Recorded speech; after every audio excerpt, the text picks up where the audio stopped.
Hi, welcome back. We are continuing where we left off. We just beat that intro level, and now you're free to pick the Mavericks, which are the Mega Man X equivalent of Robot Masters. There's 8 of them, and you can start with whichever one you want, just like in the old series.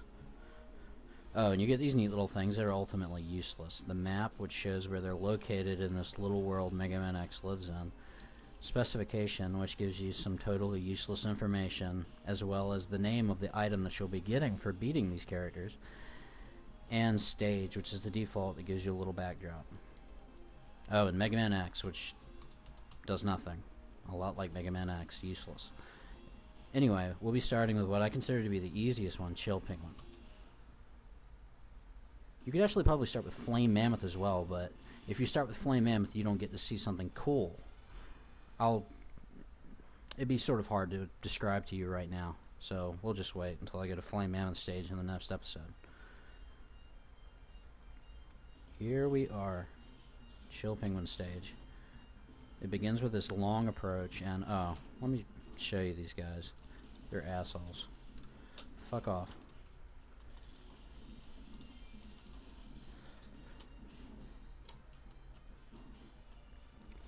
You can destroy these things while he's looking at you, but they'll just continuously regenerate. So the only way to either pick away at him after dodging both of his little log things, or jump behind him. This can be dangerous because you have these little hopping assholes and those little dragonfly assholes from the intro stage. I am not very good at dodging those logs, as you can plainly see. The other enemies in this approach, however, are pretty simplistic if you're not dealing with the lumberjack asshole. Alright, check out these bats. These bats are the epitome of farming.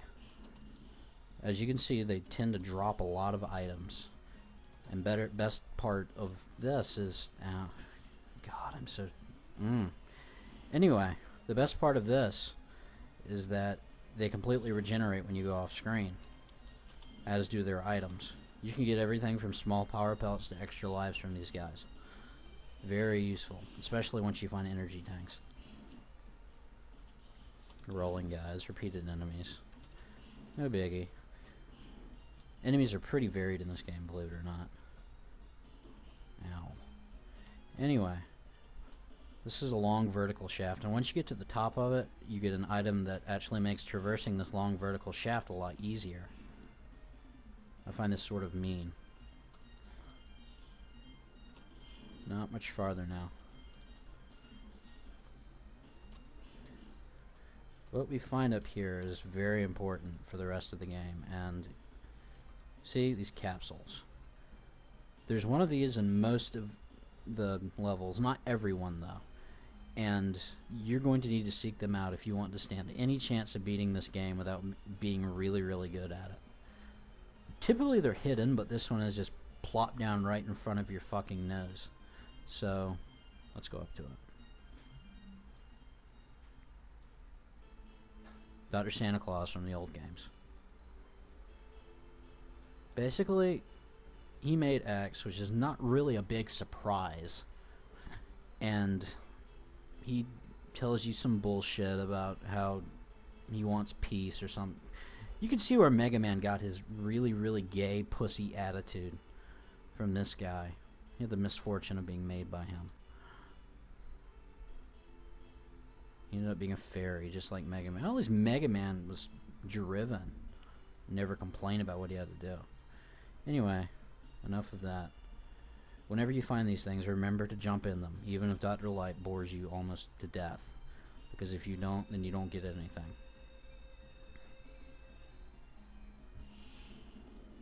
There it is, our first piece of armor.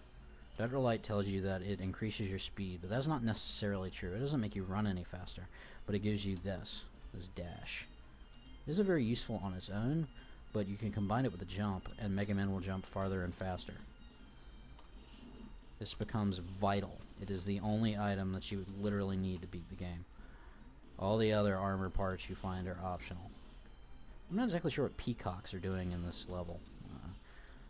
Capcom never really seems to worry about correlation between Robot Masters and their elements after Mega Man 2.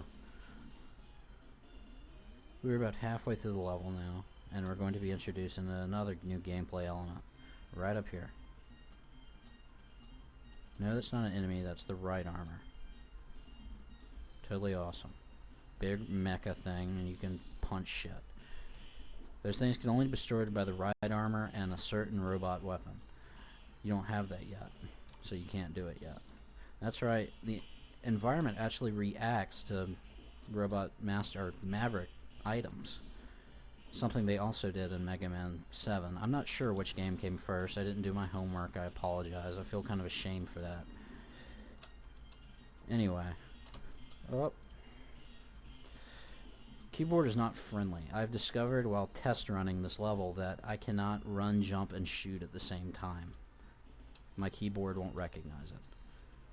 We're going to come back to this area later. Anyway, my keyboard won't recognize it, which is going to handicap me during the later parts of this game. But I think I can beat it. I hope I can beat it. I don't want to waste your time. This is the last area of the game, right before Chill Penguin's front door. You just have to overcome these snowball guys. As you can see, this is another enemy that I am not very good with. But they were kind enough to give us a large energy bullet. Here we go. Chill Penguin. Now, during my test runs, I've actually lost to him, which is shocking for me. Not that I'm really good at this game, but Chill Penguin is just shockingly easy. Hopefully, I'll be able to put on a good show. And if you get to see me lose, I'll try not to do it too many times. If I do, I'll probably just redo this video. I don't want to waste your time, like I said earlier. What you're seeing here is, for the most part, Chill Penguin's attack pattern completely. He doesn't do a lot, unlike a lot of the other Mavericks in the game. He has some attacks that for some reason he's not doing. Oh, okay, there we go. Those little ice sculptures are actually part of another attack he'll use, but now he won't use it. Oh, I jumped right into that, didn't I? The dash is integral to beating him, which should be obvious because you had to get it in this level.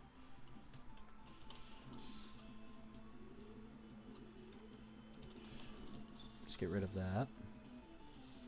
Let him break his own thing. There we go. If there are any ice sculptures on the ground, those will slide towards you when he does that attack. I don't think I can get by him. Just have to wait till his ice sculpture thing goes through. There we go. He's almost dead. We're doing good. Some Robot Masters will actually, or I keep calling them Robot Masters. Some Mavericks will actually change their patterns later in their life bars. But Chill Penguin is not one of those Robot Masters. Like I've already said, he's the easy... Wow, I didn't even mean to do that. Oh well. Like I said, he's the easiest Maverick in the game. I suggest starting with him.